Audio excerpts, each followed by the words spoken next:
sejam bem-vindos a mais um Papo Extensão. Hoje estamos no Centro de Educação da Universidade Federal de Pernambuco e vamos conversar com os diretores do centro, o professor Daniel Rodrigues e Flávio Breiner. Antes de começar o nosso papo, vamos ver alguns dados sobre esse centro acadêmico da UFPE. O Centro de Educação é responsável pelo curso de graduação em pedagogia e também por licenciatura de outras áreas do conhecimento. Atualmente, o CE atua nas áreas de ensino, pesquisa e extensão, colaborando para a formação do conhecimento de seus estudantes. Também atua em torno de programas de ensino fundamental e médio, de graduação, de pós-graduação e de extensão.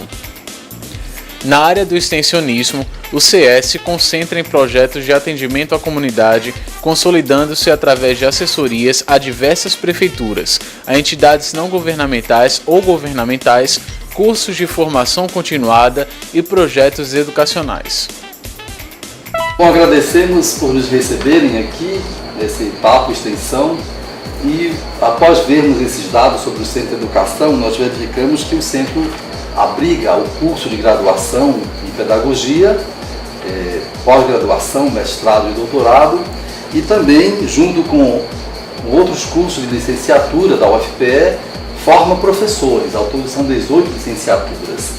Como é que vocês situam o papel do Centro de Educação para uma universidade e especificamente para a UFPE?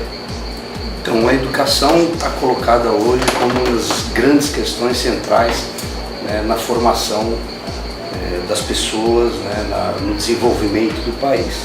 Entretanto, o Centro de Educação também ele vive essa contradição. Ao mesmo tempo que é estratégico para as mudanças no Brasil e no mundo, ele sofre da contradição da desvalorização da carreira do professor.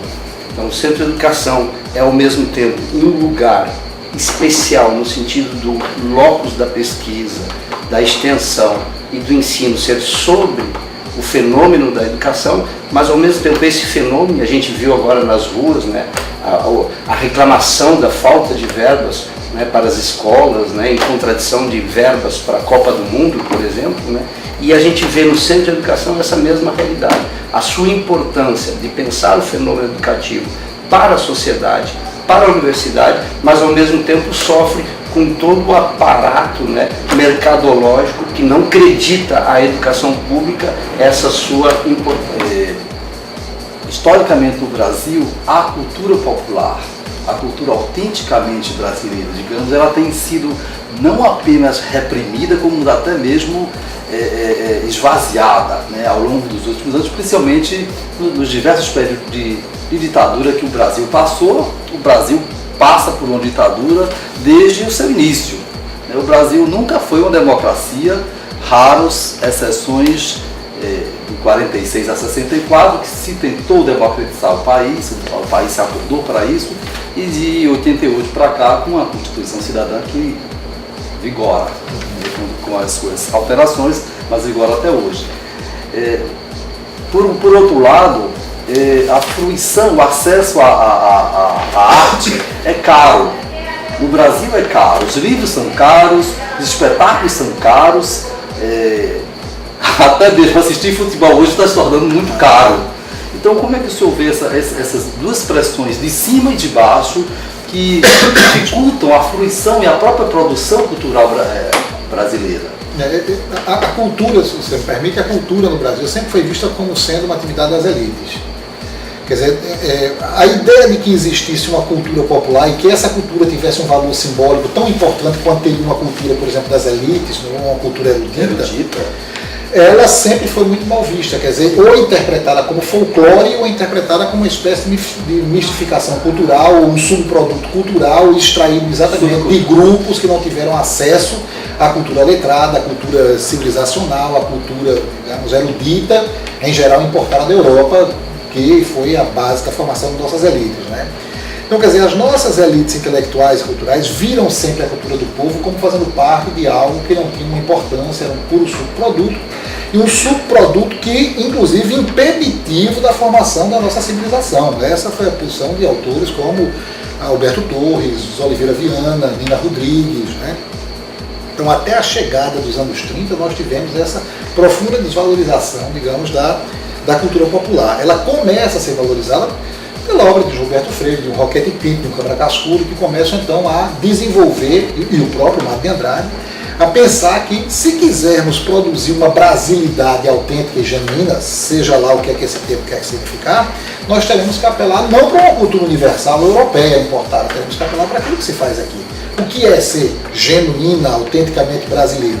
Foi essa questão que você colocou, quando a cultura popular passou a ter uma importância fundamental na construção de uma identidade nacional, mas também na construção de um projeto pedagógico nacional que vai aparecer nos anos 50 e que parte exatamente da cultura popular, do vocabulário popular, do universo linguístico popular, das danças, dos folguedos e das manifestações artísticas populares para se construir uma consciência nacional.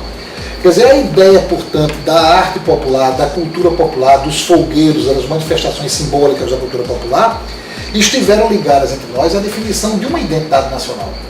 Quer dizer, não é possível se tornar brasileiro se a gente desconhece exatamente aquilo que a gente produziu. Não é lendo Balzac ou lendo Flaubert que você vai se tornar brasileiro.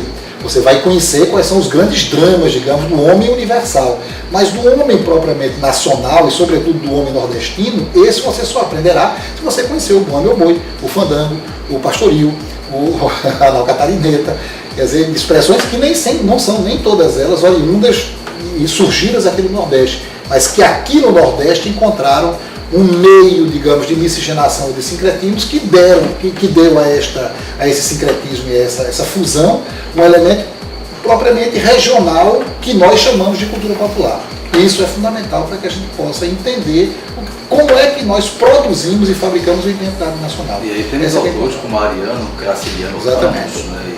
O próprio Gilberto Freire, Grande Sertão Veredas, que demonstrou todo o interior do Brasil, Hélio Veríssimo. Há uma riqueza cultural bastante representada na literatura que o próprio povo brasileiro, de modo geral, não tem acesso.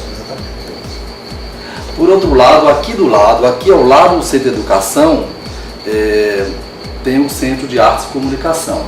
Eu vou chamar essa questão porque eu vejo que essa entrevista de hoje vai ter que se desdobrar em duas entrevistas, porque é uma riqueza tão grande de temáticas que é impossível em 10 minutos nós abordarmos as principais questões levantadas aqui pelos dirigentes do Centro de Educação.